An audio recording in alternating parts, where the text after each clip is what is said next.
ನಿಜೇಶಣ್ಣ ಅವರ ಶಾಬಾದ ತಾಲೂಕಿನಲ್ಲಿ ಮುತ್ಗ ಗ್ರಾಮದಲ್ಲಿ ಏನೋ ಮೂರ್ತಿ ಅವಮಾನ ಮಾಡ್ಯಾರ. ಆ ಅವಮಾನಕ್ಕೆ ಅವ್ರು ನಿಜವಾಗಿ ನಿಜೇಶಣ್ಣರು ಅಂದ್ರೆ ಇವತ್ತು ಬಸವಣ್ಣವರ ಅನುಭವ ಮಂಟಪದಲ್ಲಿ ಮತ್ತು ಅನೇಕ ನಿಜೇಶಣ್ಣರಂದ್ರೆ ಇವತ್ತು ನದಿ ದಂಡೆಯಲ್ಲಿ ಅವ್ರು ಎಷ್ಟು ವಿಶ್ವಾಸಿಟ್ಟು ಒಂದು ಇದು ಮಾಡ್ಯಾರ. ಅಂಥ ನಿಜೇಶಣ್ಣರು ಒಂದು ಮೂರ್ತಿ ಇದು ಮಾಡ್ತಾರಂದ್ರೆ ಅಂಥವ್ರನ್ನ ಕೂಡಲೇ ಬಂಧಿಸಬೇಕು.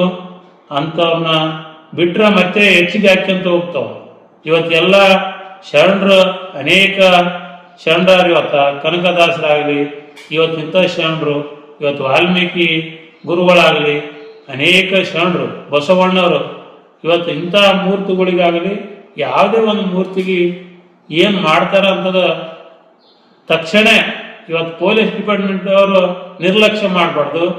ಇವರಿಗೆ ಬಂಧಿಸಿಗೆಸಿ ಗಡಿಪಾರು ಮಾಡ್ತಕ್ಕಂಥ ಕೆಲಸ, ಮತ್ತೆ ಅವ್ರಿಗೆ ಯಾವತ್ತು ಇಂಥ ದುಸ್ತವಕ್ಕೆ ಕೈ ಹಾಕ್ಲಾರಂಗೆ ಮಾಡಬೇಕು. ಅವಾಗಿದು ಪ್ರಜಾಪ್ರಭುತ್ವ ಒಂದು ಗೌರವ ಬರ್ತದೆ.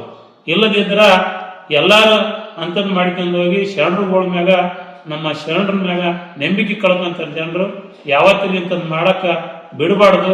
ಇವತ್ತೇನ ಖರ್ಗೆ ಅವರಾಗಲಿ, ಪ್ರಿಯಾಂಕ್ ಖರ್ಗೆ ಅವರಾಗಲಿ, ಆ ನಿಜೇಶಣ್ಣ ಅಂಬಿಗರ ಚೌಡಗೆ ಯಾರು ಮಾಡ್ಯಾರ ಅವರೊಂದು ಇದು ನಿರ್ದಾಕ್ಷಿಣ್ಯ ಪೊಲೀಸ್ ಡಿಪಾರ್ಟ್ಮೆಂಟ್ಗೆ ಹೇಳಿ ತಕ್ಷಣ ಅವ್ರು ಬಂಧಿಸಿ ಗಡಿಪಾರು ಮಾಡ್ಬೇಕಂತ ಒಂದು ನಮ್ಮ ಅಭಿಪ್ರಾಯ. ಶರಣರ ಮ್ಯಾಗ ನಮ್ಮನ್ನು ಕೂಡ ಇದು ನಿಜೇಶಣ್ಣರ ಮ್ಯಾಗ ಭಾವನೆ ಇಟ್ಕೊಂಡು ನಾ ಇದು ಏನಿವತ್ತು ನಿನ್ನೆ ಸ್ಟ್ರೈಕ್ ಮಾಡಿದ್ರೆ ಆ ಸ್ಟ್ರೈಕಿನ ಕೂಡ ಭಾಗಿಯಾಗಬೇಕಾಗಿತ್ತು. ನಾನು ಬೇರೆ ಕಾರಣಗಳನ್ನು ಬಂದಿಲ್ಲ. ಶರಣರ ಮ್ಯಾಗ ಪ್ರತಿಯೊಂದು ಶರಣ ನಂಬಿಕೆ ಆದ. ನಮ್ಮದು ಪ್ರಜಾಪ್ರಭುತ್ವ ದೇಶ, ಈ ಭಾರತ ದೇಶ ಶರಣರ ಮ್ಯಾಗ ನಿಂತದ. ಇವತ್ತು ಮಠಮಾನ್ಯವ್ರ ಮ್ಯಾಗ ನಿಂತದ. ಅದಕ್ಕೆ ಕಳ್ಕೊಂಡ್ವಿ ಅಂದ್ರೆ ಏನು ಬೇರೆ ದೇಶಗಳಲ್ಲಿ ಏನಾಗ್ತೈತೆ ಅಂಥದ್ದಾಗ್ತದ.